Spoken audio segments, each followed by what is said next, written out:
Welcome to the Musar Torah podcast for Parshas Ve'era. Join us as we explore the Parsha, uncovering valuable insights and striving to become the best versions of ourselves through Musar teachings. Have you ever felt absolutely certain that you were going to change? Maybe it was at a powerful moment, during the Yamim Noraim, at a wedding, or after hearing devastating news. You made promises to yourself. I am going to become more patient. I am going to work on my speech. I am going to be more dedicated to my learning. And then, a week later, a month later, the fire has faded to barely a spark.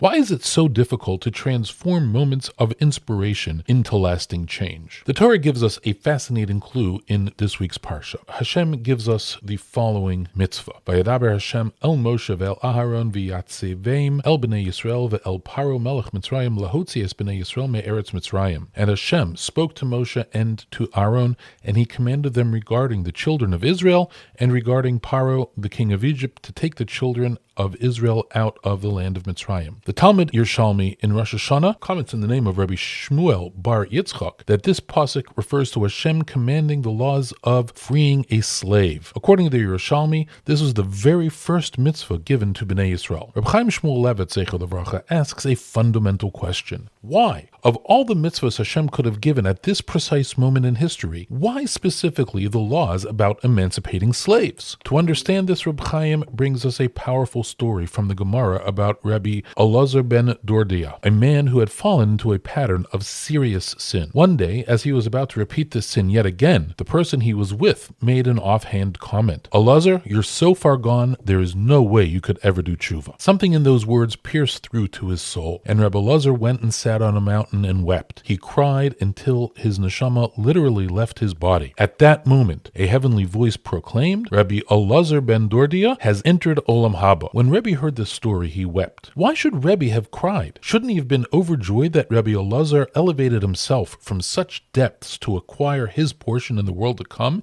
in a single moment? Reb Chaim explains that Rebbe wasn't crying for Rabbi Elazar. He was crying for the rest of humanity, because while everyone has moments like this in their lives, powerful moments of clarity, when transformation seems not only possible but inevitable, only 1 in 1,000 actually capitalize on that moment. Think about what happened during Kriyas Yamsuf. The Shira tells us that when Bnei Yisrael left Mitzrayim and Hashem split the sea, the entire world trembled. Nations everywhere felt the earth shake beneath their feet. They witnessed the undeniable hand of Hashem in history. What happened after the trembling stopped? Edom went right back to murdering. Moab continued to serve idols. Nation after nation returned to their old ways as if nothing had happened. Except for one person, Yisro. Chazal tell us that many people heard what happened at the Yam Suf, but Yisro listened. He took that moment of awareness and allowed it to fundamentally transform his entire life. He left his position, his status, his comfort, and joined himself to Klal Yisrael. And this brings us back to our question. Why did Hashem give the mitzvah of freeing slaves specifically at this time? Because Hashem was teaching Bnei Yisrael and us a crucial lesson about how to preserve moments of inspiration and turn them into lasting transformation. When you free an Eved Ivri, you don't just let them walk away. The Torah commands us to give them gifts. You send them off with tangible items from your flock, your threshing floor, and your wine press. Physical objects they can hold, use, and see every single day. These become testimonials, constant reminders of their transformation from slavery to freedom. Hashem is teaching us that inspiration without action fades. Moments of clarity without concrete steps evaporate.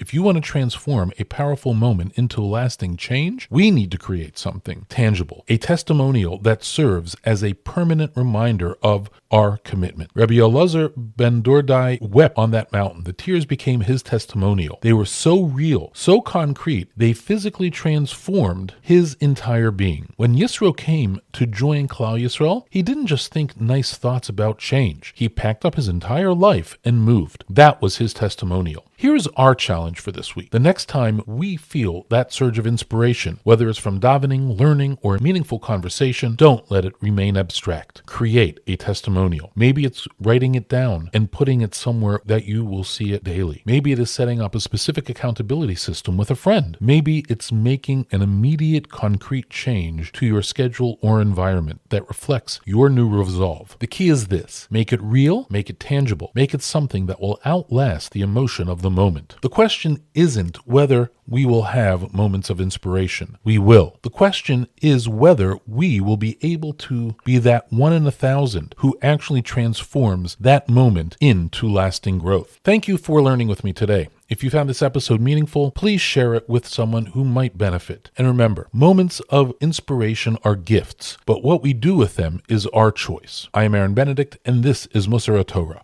Have a good Shabbos.